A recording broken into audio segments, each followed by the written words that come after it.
ದಿನಾಂಕ 23/10/2025 ರಾತ್ರಿ 11 ಗಂಟೆಯಿಂದ 24/10/2025 ಬೆಳಗಿನ ಜಾವ 5:30 ಅವಧಿನಲ್ಲಿ ಚಾಮರಾಜನಗರ ಪೂರ್ವ ಪೊಲೀಸ್ ಠಾಣಾ ವ್ಯಾಪ್ತಿಯ ಜ್ಯೋತಿಗೌಡನಪುರ ಎಂಬ ಗ್ರಾಮದಲ್ಲಿ ಬುದ್ಧ ವಿಹಾರದಲ್ಲಿದ್ದಂತಹ ಬುದ್ಧ ವಿಗ್ರಹ ಹಾಗೂ ಅಂಬೇಡ್ಕರ್ ಅವರ ವಿಗ್ರಹವನ್ನ ಧ್ವಂಸಗೊಳಿಸಿರ್ತಕ್ಕಂಥದ್ದು ಹಾಗೂ ಅಂಬೇಡ್ಕರ್ ಅವರ ಒಂದು ಫ್ಲೆಕ್ಸ್ ಅನ್ನ ವಿರೂಪಗೊಳಿಸಿರ್ತಕ್ಕಂಥದ್ದು ಹಾಗೂ 2 ಕಬ್ಬಿಣದ ಬೋರ್ಡ್ಗಳಲ್ಲಿದ್ದಂತಹ ಅಂಬೇಡ್ಕರ್ ಭಾವಚಿತ್ರವನ್ನ ವಿರೂಪಗೊಳಿಸಿದಂತಹ ಘಟನೆ ನಡೆದಿರೋದ್ರ ಬಗ್ಗೆ ಮಾಹಿತಿ ಬಂದಿತ್ತು. ನಂತರ ಆ ಗ್ರಾಮದ ಒಬ್ಬ ಮುಖಂಡರಾಗಿರ್ತಕ್ಕಂಥ ಶ್ರೀ ರಾಘವೇಂದ್ರ ಪ್ರಸನ್ನ ಅಂತಕ್ಕಂಥವರು ದೂರನ್ನ ನೀಡಿದ ಆಧಾರದ ಮೇಲೆ ಚಾಮರಾಜನಗರ ಪೂರ್ವ ಪೊಲೀಸ್ ಠಾಣಾ ವ್ಯಾಪ್ತಿನಲ್ಲಿ ನಾವು ಪ್ರಕರಣವನ್ನ ದಾಖಲಿಸಿಕೊಂಡು ತನಿಖೆಯನ್ನ ಕೈಗೊಂಡ್ವಿ. ಇದು ಅಂಬೇಡ್ಕರ್ ಹಾಗೂ ಬುದ್ಧ ಅವರಿಗೆ ಮಾಡಿರ್ತಕ್ಕಂತಹ ಅವಮಾನದಂತಹ ಒಂದು ಗಂಭೀರ ಪ್ರಕರಣ ಆಗಿದ್ದರಿಂದ ತಕ್ಷಣಕ್ಕೆ ನಮ್ಮ ಜಿಲ್ಲಾ ವ್ಯಾಪ್ತಿನಲ್ಲಿರ್ತಕ್ಕಂತಹ ದಕ್ಷ ಪೊಲೀಸ್ ಅಧಿಕಾರಿಗಳನ್ನು ಒಳಗೊಂಡಂತಹ 7 ತಂಡಗಳನ್ನ ನಾವು ರಚನೆ ಮಾಡಿ ತನಿಖೆಯನ್ನ ಮುಂದುವರೆಸಿದ್ವಿ. ಈ ತಂಡದವರು ಒಟ್ಟು ಜ್ಯೋತಿಗೌಡನಪುರ ಹಾಗೂ ಸುತ್ತಮುತ್ತಲ ಗ್ರಾಮ ಹಾಗೂ ಚಾಮರಾಜನಗರ ಜಿಲ್ಲೆಯ ಇತರ ಸ್ಥಳಗಳಲ್ಲಿ ಬರ್ತಕ್ಕಂಥ 86 ಸಿಸಿ ಕ್ಯಾಮೆರಾಗಳನ್ನ ಪರಿಶೀಲನೆಯನ್ನ ನಡೆಸಿದ್ದಾರೆ.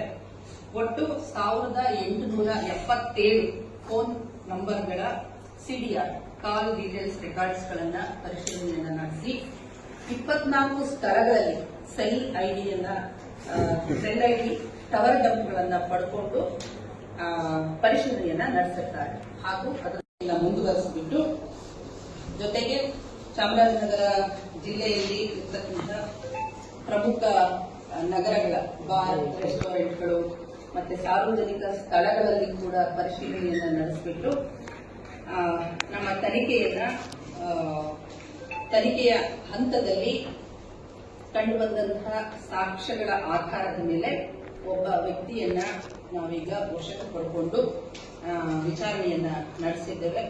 ಆ ವಿಚಾರಣೆಯಿಂದ ಈ ವ್ಯಕ್ತಿಗೆ ಅಂದ್ರೆ ಜ್ಯೋತಿಗೌಡನಪುರ ಗ್ರಾಮದ ಮಂಜುನಾಥ ಆಲಿಯಾಸ್ ಮಂಜು ಆಲಿಯಾಸ್ ಪೆಂಡಾಲ್ ಬಿನ್ ಲೇಟ್ ಮುನಿಸ್ವಾಮಿ ನಾಯಕ 31 ವರ್ಷ, ನಾಯಕ ಜನಾಂಗ, ಶಾಮಿಯಾನ ಅಂಗಡಿ ಕೆಲಸ, ಜ್ಯೋತಿಗೌಡನಪುರ, ಚಾಮರಾಜನಗರ ಜಿಲ್ಲೆ. ಈತ ಈ ಕೃತ್ಯವನ್ನ ಮಾಡಿರುವಂತದ್ದು ಸಾಕ್ಷ್ಯಗಳಿಂದ ಸಾಬೀತಾಗಿದ್ದರಿಂದ ಆತನನ್ನ ದಸ್ತಗಿರಿಯನ್ನ ಮಾಡಿ ತನಿಖೆಯನ್ನ ಮುಂದುವರಿಸ್ತಾ ಇದ್ದಾರೆ. 2 ತಿಂಗಳ ಹಿಂದೆ ಅಂದ್ರೆ ದಿನಾಂಕ 22/8/2025 ಜ್ಯೋತಿಗೌಡನಪುರ ಗ್ರಾಮದಲ್ಲಿ ಒಂದು ಅಂಗಡಿ ಇದೆ. ಆ ಅಂಗಡಿನಲ್ಲಿ ಈತ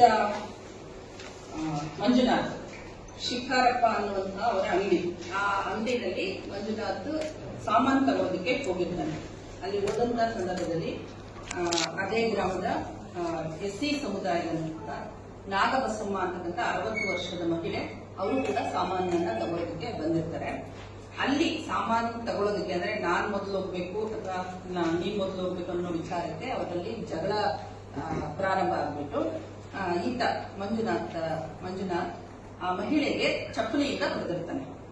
ಆ ಸಂದರ್ಭದಲ್ಲಿ ಅದು ಗ್ರಾಮದಲ್ಲಿ ಪಂಚಾಯಿತಿಯಾಗಿ ನಂತರ ಗಡಿನಲ್ಲಿ ಪಂಚಾಯಿತಿಯನ್ನ ನಡೆಸಿಬಿಟ್ಟು ಈತನಿಗೆ 60,000 ರೂಪಾಯಿಗಳನ್ನ ದಂಡವನ್ನ ಹಾಕಿರ್ತಾರೆ.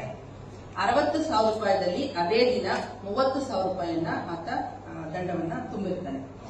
ಆ ದಂಡ ತುಂಬಿರ್ತಕ್ಕಂಥ ಸಂದರ್ಭದಲ್ಲಿ ಅಂದ್ರೆ ಆಗ ಅವ್ರಿಗೆ ಇಮಿಡಿಯೇಟ್ ಆಗಿ ತುಂಬಲಿಕ್ಕೆ ಏನಪ್ಪಾ ಅಂದ್ರೆ ಅವರ ಭಾವ ಒಂದು ಚಿನ್ನವನ್ನ ಅಡ ಇಟ್ಬಿಟ್ಟು 30,000 ಕೊಟ್ಟಿರ್ತಾರೆ.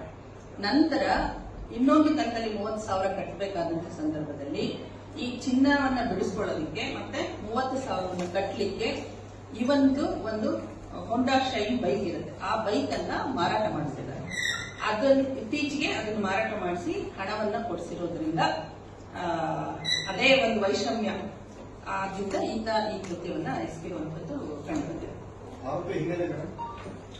ಆರೋಪಿಗೆ ಕ್ರಿಮಿನಲ್ ಹಿನ್ನೆಲೆ ಕೂಡ ಇದೆ. ಈ ಹಿಂದೆ ಕೂಡ ಈಗಾಗಲೇ 3 ಪ್ರಕರಣಗಳು ಆತನ ಮೇಲೆ ದಾಖಲಾಗಿದೆ.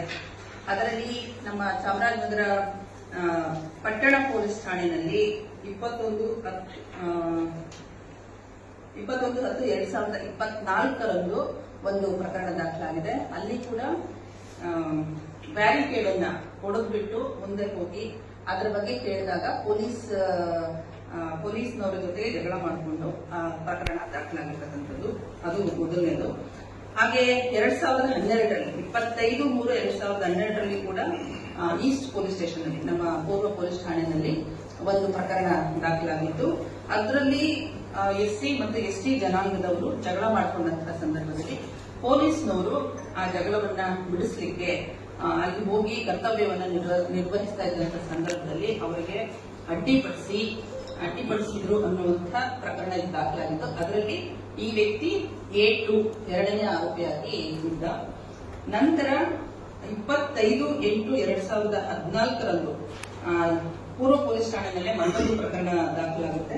ಅದು 354B ನಲ್ಲಿ, ಅಂದ್ರೆ ಒಂದು ಮಹಿಳೆಗೆ ಆತ ತೊಂದರೆ ಕೊಟ್ಟಿದ್ದಾನೆ ಅನ್ನುವಂತಹ ಹಿನ್ನೆಲೆಯಲ್ಲಿ ಪ್ರಕರಣ ದಾಖಲಾಗಿದೆ. ಈಗಾಗಲೇ ಈ 3 ಪ್ರಕರಣಗಳು ಈತನ ಮೇಲೆ ಇದೆ.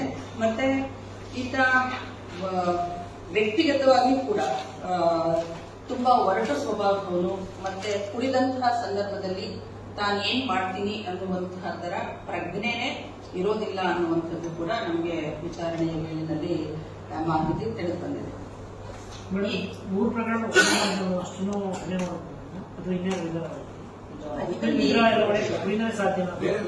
ಯಾವ ಪ್ರಕರಣ ಈ ಪ್ರೆಸೆಂಟ್ ಕೇಳ್ತಾ ಇದ್ದೀರಾ? ಈಗ ಸದ್ಯಕ್ಕೆ ನಮಗೆ ತನಿಖೆಯಲ್ಲಿ ಗೊತ್ತಾಗಿರ್ತಕ್ಕಂಥದ್ದು ಈತನ ಬಗ್ಗೆ ನಮಗೆ ಕನ್ಫರ್ಮ್ ಆಗಿ ಗೊತ್ತಾಗಿದೆ. ಹಾಗಾಗಿ ಇದನ್ನು